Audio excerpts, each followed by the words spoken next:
ki. Ja. Már muszáj volt csipegetni. Nagyon sok boldog születésnapot kívánunk. Na, én mondtam, hogy ne hozzatok. Köszönöm szépen. Jaj, köszönöm szépen. Köszönöm. Ott van. Így van. Köszönöm szépen. Meg az első köszön. Oda tettem be. Szépen megtaláltad a helyét. Ott is szép volt a sarokban, milyen abban. Pedig akartam is kérdezni, hogy... Nem, én akartam azt a... De hát egész jó kupasz, olyan jó volt kint lenni. Rásütött ugyan a, hogy hívják erre a hőmérőre a nap, és 25 fok. De hát ott tudod, hogy meg is szól. Ahol meg nem sütött rá, ott meg 20 fok. Sétletik. 20, 22, 24, 25. Néztem.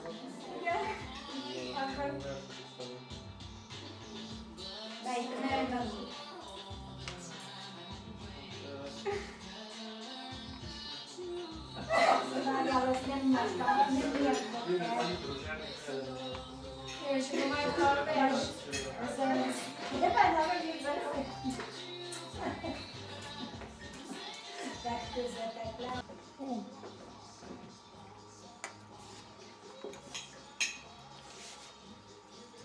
Újra erőre kapunk, ugye?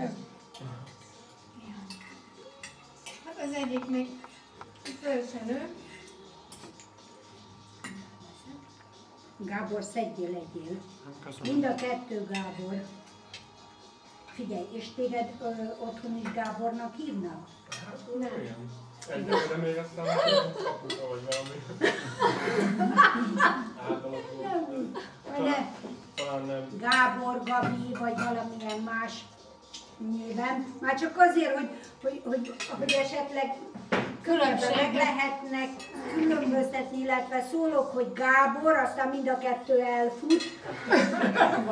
Egy egyetlen fenntartás, mert tényleg számból ne jelezzük ki. Szerintem. Egy Gábor, de azon kívül én tényleg bármi megoldások lenni. Na figyelj csak, de hogyha otthon van esetleg, hogy másképp, jó, nem a Andi vonalán, hanem ott a szülő családban.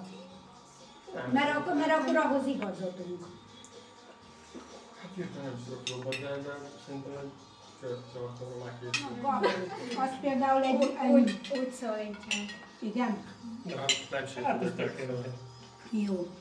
És akkor így... Hát majd igyekszünk. Magas rögtön. Na. Igyekszünk majd átszokni.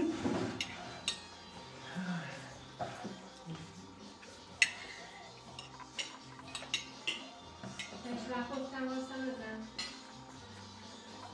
Neki elég? Én itt van. Ja, hogy gömböt is.